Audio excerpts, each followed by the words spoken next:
একটা আমাদের সমাজের একদম কলঙ্ক যাকে বলে। শিক্ষক এরা শিক্ষক হতে পারে না, এরা কলঙ্ক।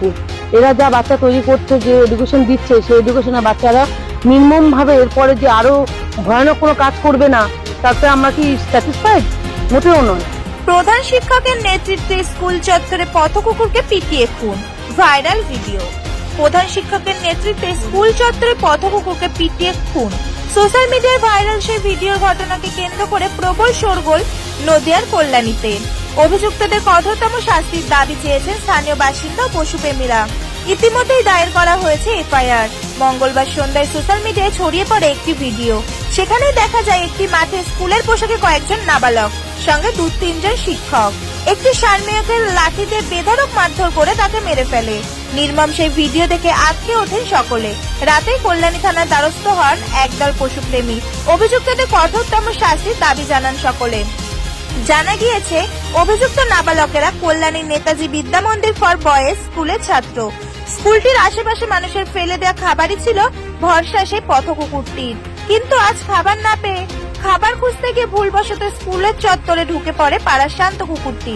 স্কুল যেখানে শিক্ষা দেওয়া হয় সহানুভূতি, অহিংসা ও সভ্য সমাজে বেঁচে থাকার, কিন্তু এ কেমন স্কুল যেখানে শিক্ষকদের নেতৃত্বে একটি সারমেয়কে নির্মমভাবে পিটিয়ে মেরে ফেলা হয়, যেখানে সারমেয়টিকে পিটিয়ে মারার সময় হাততালি দিচ্ছেন শিক্ষকেরা।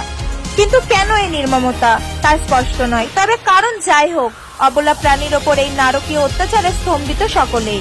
পুলিশের তরফে জানানো হয়েছে বিষয়টা খতিয়ে দেখা হবে, অভিযুক্তরা নির্দিষ্ট আইন মেনে শাস্তি পাবে। কল্যাণী থেকে ব্যুরো রিপোর্ট, HN নিউজ 24। এটা একটা আমাদের সমাজের একদম কলঙ্ক যাকে বলে। এরা শিক্ষক হতে পারে না, এরা কলঙ্ক। এরা যা বাচ্চা তৈরি করছে, যে এডুকেশন দিচ্ছে, সেই এডুকেশনে বাচ্চারা নির্মম ভাবে এরপরে যে আরো ভয়ানক কোনো কাজ করবে না, তাতে আমরা কি স্যাটিসফাইড?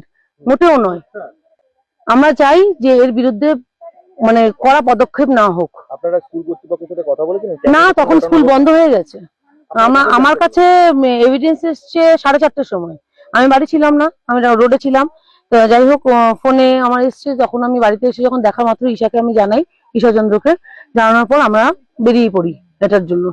পিঠা দিই। হঠাৎ করে আপনারা মানে আপনার পরে এরকম ঝাঁপালেন? আমরা অ্যানিমেল ভালোবাসি এদের। হ্যাঁ, এদের ট্রিটমেন্ট বলুন, ভালোবাসা বলুন, খাওয়ানো বলুন, যে কোনো জায়গায় আমরা পৌঁছে যাই।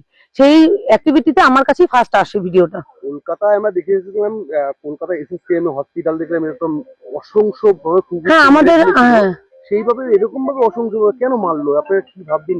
আমরা এটা নিয়ে ভাবার মতন বিষয় একটা কোনো কিছু আমাদের মাথায় আসছে না। কেন এই জিনিসটা ঘটালো, কেন এই জিনিসটা ঘটলো? স্যারদের যেখানে মানে একটা স্যার প্রধান শিক্ষক, স্কুলের গয়েশপুর নেতাজি বিদ্যামন্দিরের প্রধান শিক্ষক দাঁড়ানো, সে তার হাতেও লাঠি। তার কেরানি যে মানে ক্লার্ক হিসেবে যারা কাজ করে তাদের হাতেও লাঠি, এবং সহ শিক্ষকের হাতেও লাঠি, স্টুডেন্টের হাতেও লাঠি। স্টুডেন্টরা মোটামুটি 11 ক্লাসে মাত্র উঠেছে, আমি যাদের দেখে বুঝলাম। হ্যাঁ, তাদের হাতে লাঠি মানে নৃশংস ভাবে এই পশুটাকে হত্যা করা হয়েছে।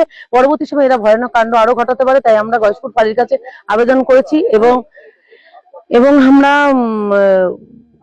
লিখিত অভিযোগ জানিয়েছি। কুকুর আমরা কালকে পোস্টমর্টমে পাঠাবো, মানে কুকুর বলতে সারমেয়, পোস্টমর্টমে পাঠাবো। এর শেষ অবধি আমরা দেখতে চাই।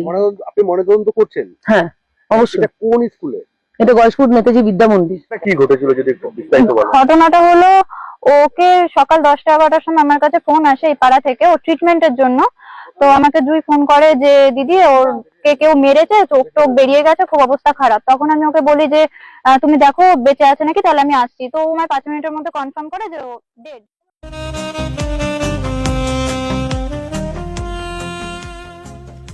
সর্বস্তরের ক্রেতা বন্ধুদের শুভ কামনায় বাবা লোকনাথ বাইক পয়েন্ট। আমাদের এখানে যে কোনো কোম্পানির বাইক ক্রয় এবং বিক্রয় করা হয়। অবশ্যই মনে রাখবেন, ফাইন্যান্সের সুব্যবস্থা আছে। প্রোপাইটার দিবাকর দেবনাথ ওরফে বাপি। Mobile number 9002195367। আমাদের ঠিকানা 12 নম্বর জাতীয় সড়ক, শান্তিপুর বাইপাস, পাওয়ার হাউসের নিকট, শান্তিপুর, নদিয়া।